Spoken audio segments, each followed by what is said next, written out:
सर्वांना जय भीम. तथागताला वंदन करतो. धम्मनायक सम्राट अशोकांना वंदन करतो. इथं बसलेल्या भगिनींना आणि बंधूंना जय भीम करतो. पुष्कळ वेळचे आपण लोक इथं बसलेले आहोत आणि या शिबिरामध्ये एक चांगलं बाबासाहेबांच्या आणि बुद्धाच्या विचारावर आपण चांगलं एक चिंतन ऐकलं आणि हे चिंतन विविध आयामांना धरून होतं, वेगवेगळ्या विषयांना धरून होतं आणि अत्यंत महत्त्वपूर्ण काही गोष्टी या ठिकाणी आपल्या कानावरती आलेल्या आहेत. बाहेरगावचे लोक आहेत, त्यांना आधी आपण प्राधान्य दिलं पाहिजे आणि त्यांनी भरपूर बोलावं अशी माझी सुद्धा इच्छा होती. आता शेवटचं आपण गावातले लोक आहोत, काहीतरी जबाबदारी म्हणून आता थोडंसं बोलतो, परंतु मी वर्तमान परिस्थितीवर बोलण्याचा प्रयत्न करेल. प्राचीन इतिहास आम्ही बुद्धाचा ऐकतो, वाचतो, तो प्रेरणेसाठी आवश्यक आहे, परंतु आजच्या वर्तमान आजीविकेसाठी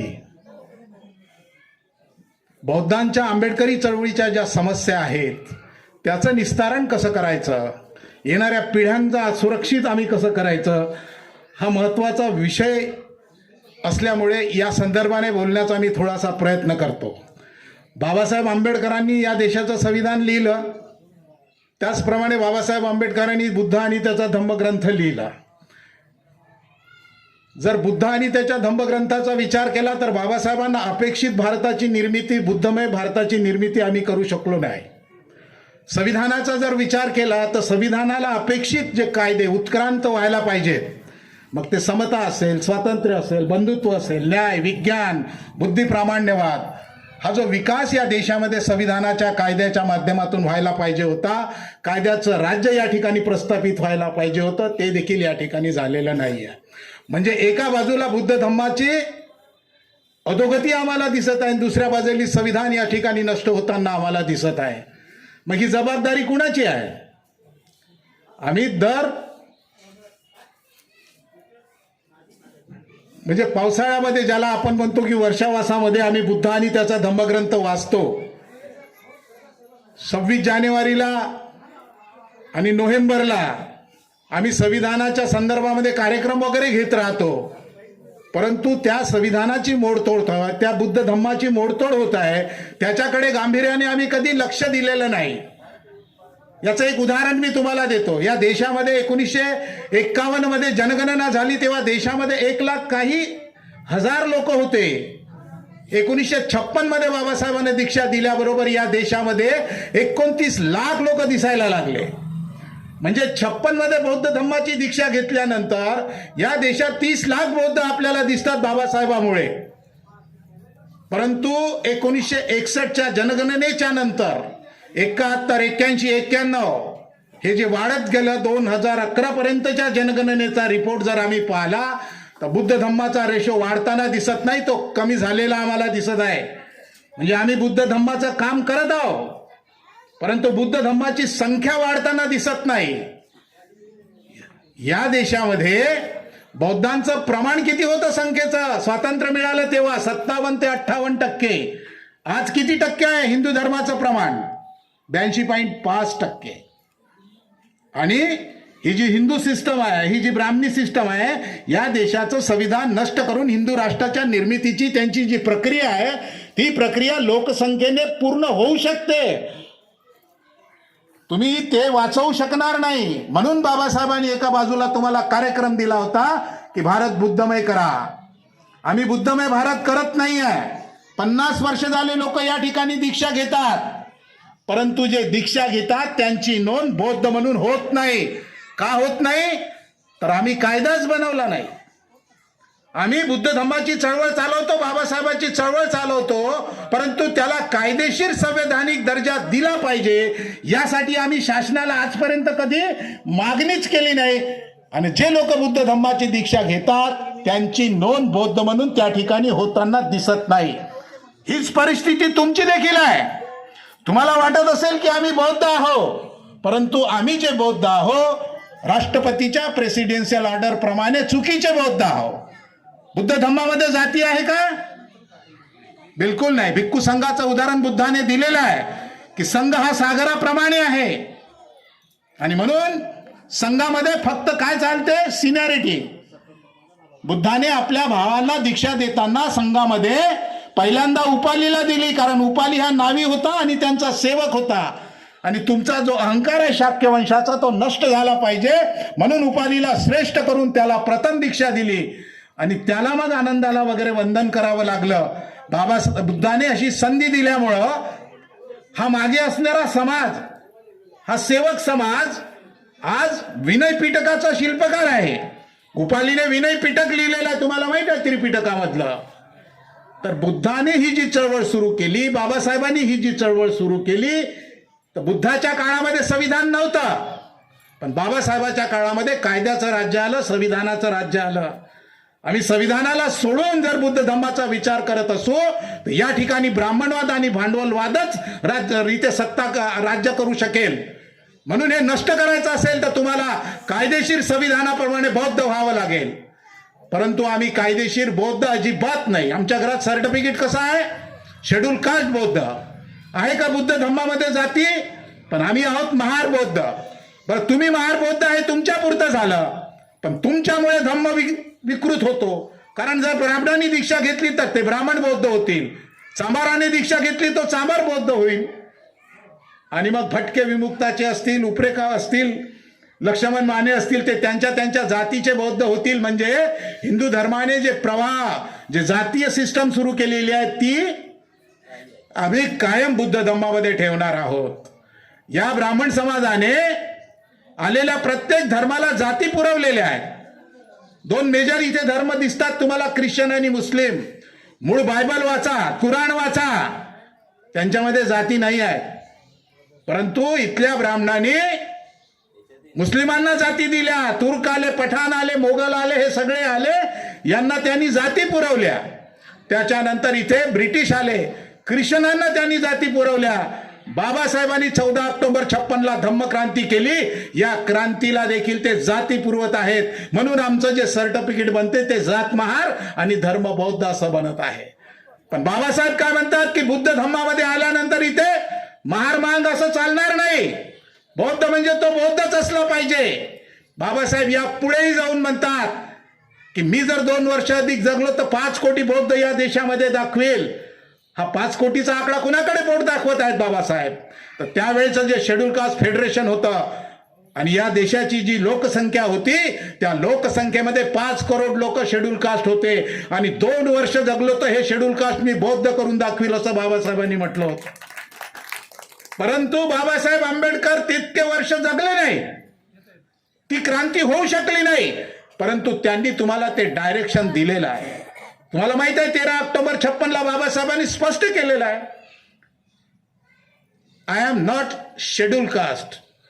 मी यापुढे शेड्यूल कास्ट असणार नाही आणि राखीव मतदारसंघात निवडणूक लढणार नाही. शेड्यूल कास्ट फेडरेशनचा सदस्य असणार नाही. म्हणजे बाबासाहेब काय सांगत आहेत की शेड्यूल कास्टच ते असणार नाही कुठल्याच दृष्टीनं.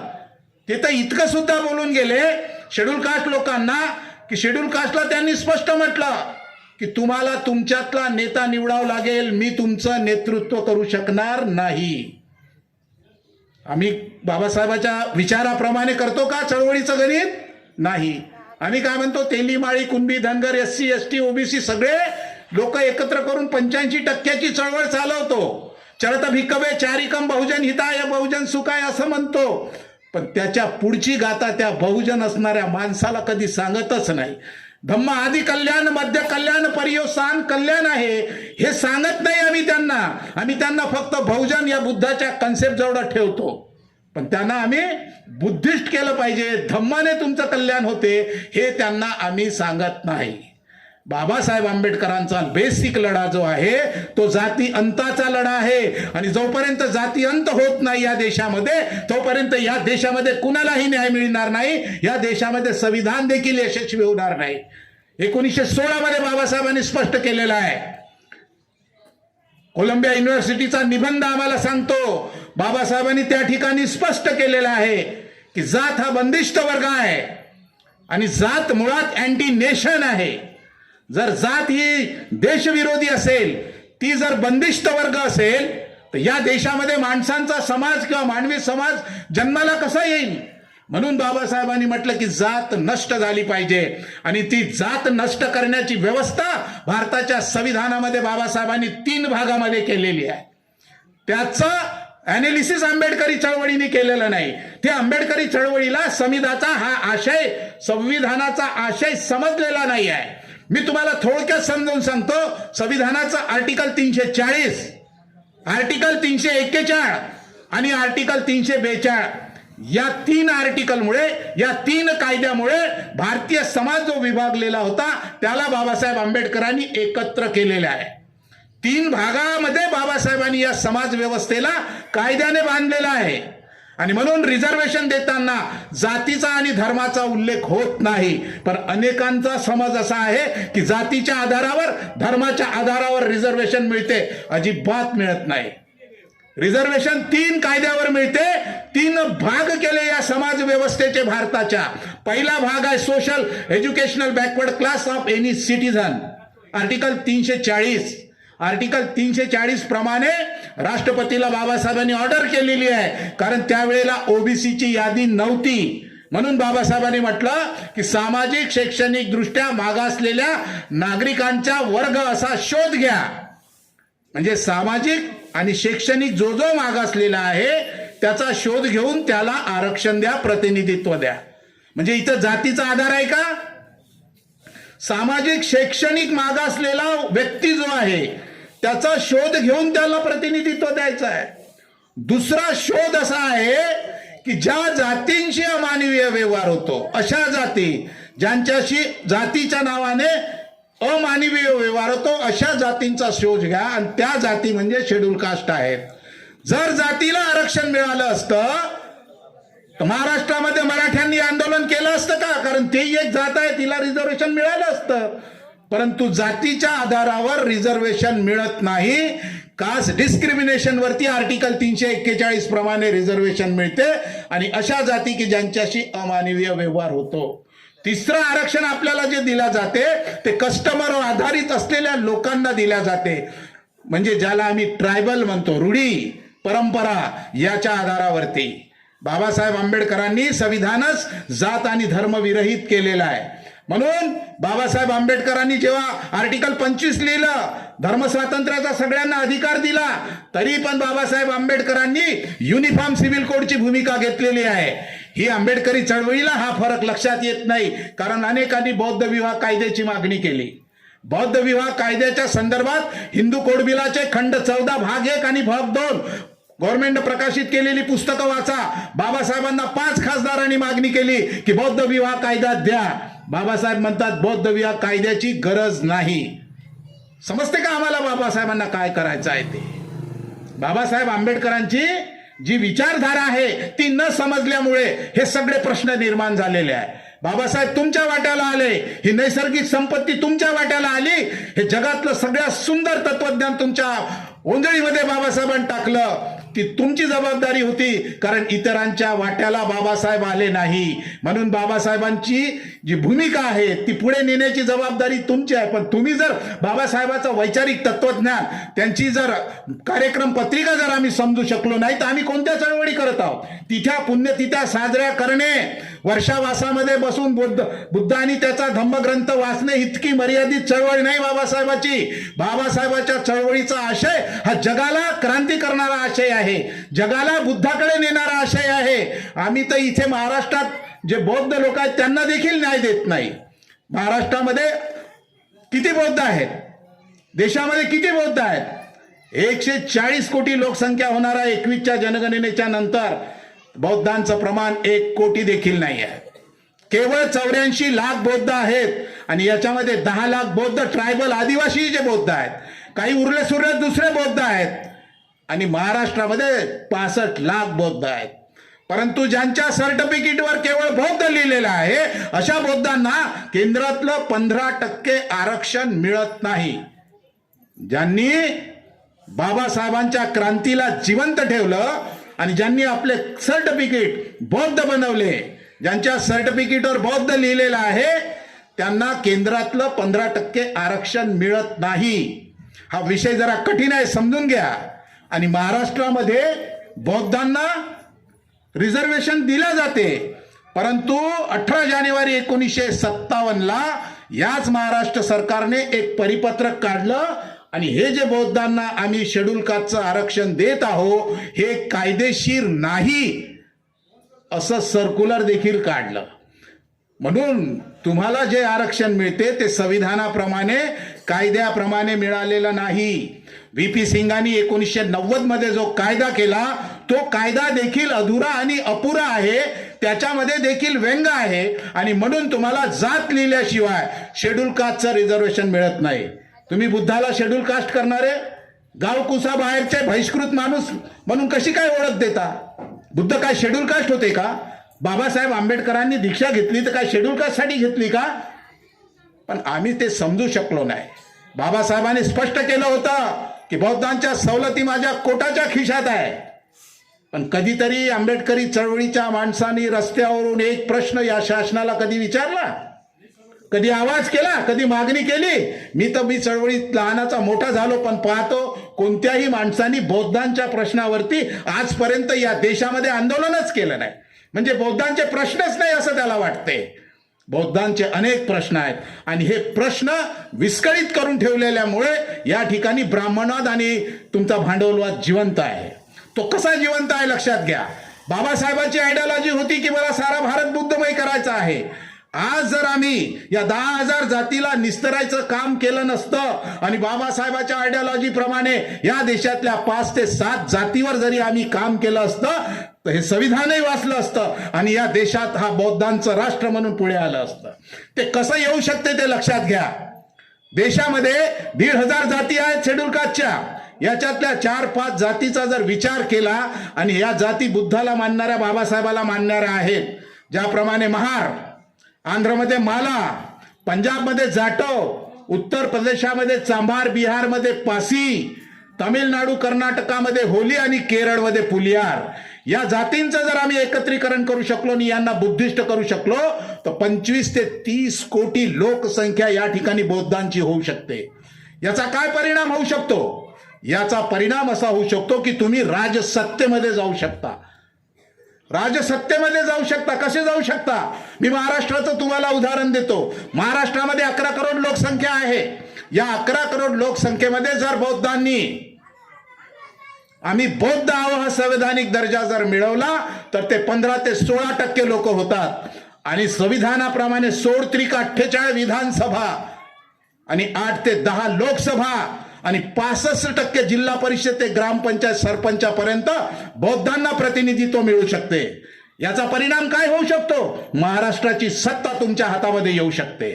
पण आम्हाला ते जमलं नाही, आम्हाला ते जमत नाही. इतकी चांगली संधी बाबासाहेब आंबेडकरांनी आम्हाला दिलेली आहे. धम्मक्रांती म्हणजे केवळ वंदना करणे नव्हे. धम्मक्रांती हा तुमच्यासाठी बाबासाहेबांनी उभा केलेला राजमार्ग आहे. परंतु आम्ही आजपर्यंत त्या राजमार्गाचा विचार केला नाही, कधी त्याच्यासाठी भूमिका घेतली नाही. जनगणना आयुक्ताने तुमच्याबद्दल चुकीचे फॉर्म तयार केलेले आहे.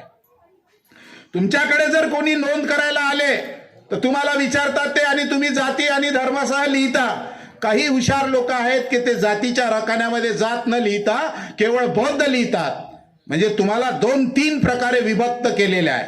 म्हणजे काही लोक महार लिहितात, धर्म हिंदू लिहितात, काही लोक महार लिहितात, काही लोक बौद्ध लिहितात, काही लोक जात न लिहिता केवळ बौद्ध लिहितात. म्हणून तुम्ही 3 ठिकाणी विभागले. याचा परिणाम काय झाला? याचा परिणाम असा झाला की तुमची संख्याही कमी झाली आणि तुम्हीच हिंदू धर्माची संख्या वाढवली. बाबासाहेबाचं जर तुम्ही ऐकलं असता आणि बौद्ध म्हणून कायद्याने जर तुम्ही झाले असते तर बाबासाहेबांच्या विरोधात जो गांधी उपोषणाला बसला होता आणि तुम्हाला राजकीय सत्ता मिळू नये म्हणून ज्यांनी पुणे करार घडवून आणला तो पुणे करार देखील तुम्ही रद्द करू शकले असते. कारण तुम्ही शेड्यूल कास्ट बौद्ध राहतच नाही. का नाही राहत? तर बौद्ध हा शेड्यूलच्या सूचीमध्ये येतच नाही, तो येतो अदर बॅकवर्ड क्लासच्या सूचीमध्ये. याचं एक उदाहरण घ्या. 18 जानेवारी 1957ला गोविंद वल्लभ पंत यांनी पूर्ण राज्याला पत्र पाठवलं होतं की बौद्ध हे ओबीसी आहेत. कोण आहे तुम्ही? ओबीसी. कास्ट आयडेंटिटी नाही आहे तुमची, अदर बॅकवर्ड क्लास आहे तुम्ही मागासवर्ग होते, बुद्ध धम्माची दीक्षा घेतली आणि सामाजिक शैक्षणिक मागासलेले लोक आहे तुम्ही, म्हणून तुम्ही अदर बॅकवर्ड क्लास आहात. पण आम्ही कधी विचार केला का याचा? नाही. कारण आम्हाला ओबीसी म्हणजे काय शिकवलं लोकांनी? तेलीमाळी कुणबी. कुठं लिहिलेलं आहे संविधानात तेलीमाळी कुणबी? संविधानाने कधीही जाती आणि धर्माचा विचार केलेला नाही. आर्टिकल 15, आर्टिकल 16, आर्टिकल 340 हा वर्गाचा शोध घेते. आम्ही वर्ग व्हायला पाहिजे, परंतु आम्ही जात होत आहोत आणि या प्रतिक्रांतीला हे आंबेडकरी चळवळीचं आंदोलन पूरक ठरत आहे. याला एकच पर्याय आहे. जर तुम्हाला संविधान वाचवायचं असेल आणि हा भारत बुद्धमय करायचा असेल आणि इतरांना बौद्ध म्हणून ओळख द्यायची असेल, तर तुम्हाला सगळ्यात पहिल्यांदा तुमचा संवैधानिक दर्जा कायदेशीर केला पाहिजे. आणि तो जर तुम्हाला करायचा असेल तर शासनाला पहिली मागणी तुम्ही केली पाहिजे की बौद्धांची जात आणि धर्मविरहित स्वतंत्र जनगणना करा. याच्याशिवाय दुसरा पर्याय नाही तर दर 10 वर्षाने बौद्धांचं प्रमाण 1.5 ते 1.25% कमी होत आहे. आम्ही अशाच वंदना घेत राहू, आम्ही असेच प्रवचन करत राहू, आम्ही असेच कार्यक्रमात सहभागी होत राहू, परंतु कायद्याने या देशात बौद्ध कमी होतील आणि 21च्या जनगणनेच्या आणि 31च्या जनगणनेमध्ये बौद्धांचं प्रमाण 0वर येईल. तुमच्या मुलाबाळांचे सर्टिफिकेट जातीचे आणि धर्म हिंदूचे असतील हे लक्षात घ्या. हा गंभीर प्रश्न आहे. तुम्ही चिंतन करा, याच्यावरती अभ्यास करा. फार महत्वाचा प्रश्न आहे. संविधान वाचवायचं असेल आणि हे हिंदू राष्ट्र होऊ द्यायचं नसेल आणि भारत बुद्धमय करायचा असेल तर कायद्याशिवाय ते होत नाही. तुम्ही कितीही ओरडले तरी त्याला काहीही अर्थ नाही. म्हणून तुम्ही या गोष्टी गंभीरपणे लक्षात घ्या. खूप बोलण्यासारखं आहे, बोलता येईल, परंतु खूप वेळच्या आपण लोक बसलेले आहात म्हणून मी या ठिकाणी थांबतो. परंतु थांबताना मी परत तुम्हाला सांगतो की अत्यंत महत्वाचं, कायद्याने तुम्ही बौद्ध होणे गरजेचं आहे. तुम्ही कायद्याने बौद्ध नाहीत. कायद्याने तुम्ही जे बौद्ध आहात, चुकीचे बौद्ध आहात, जातीसह बौद्ध आहात आणि जातीसह बौद्ध असणे हे बुद्ध धम्माचं अवमूल्यन आहे. कारण जोपर्यंत जात नष्ट होत नाही तोपर्यंत तुम्हाला सामाजिक न्याय मिळणार नाही. हा न्याय जर तुम्हाला अपेक्षित असेल तर तुम्हाला रस्त्यावर उतरल्याशिवाय पर्याय नाही. रस्त्यावर उतरून शासनाला तुम्हाला मागणी करावी लागेल की फंडामेंटल राईट्स प्रमाणे, संविधानाप्रमाणे आणि बाबासाहेबांनी संविधान लिहिलं त्या डायरेक्शन प्रमाणे बौद्धांची जात व धर्म विरहित स्वतंत्र जनगणना करा. ही जर जनगणना तुम्ही करू शकले तर महाराष्ट्राची राजकीय सत्ता बौद्धांच्या हातामध्ये येते. आणि जर एकदा महाराष्ट्राचं सरकार आमच्या हातामध्ये आलं तर आम्ही देशाचं सरकार हातात घेऊ शकतो आणि हा भारत बुद्धमय करण्याचे कायदे संविधानामध्ये करू शकतो. त्यासाठी तुम्हाला रस्त्यावर यावं लागेल. म्हणून बाबासाहेबांनी म्हटलं एज्युकेट, एज्युटेट अँड ऑर्गनाइज. तुम्ही प्रबुद्ध लोक आहात. तुम्ही इतरांना ते शिकवलं पाहिजे. शिका, संघटित व्हा, संघर्ष नाही.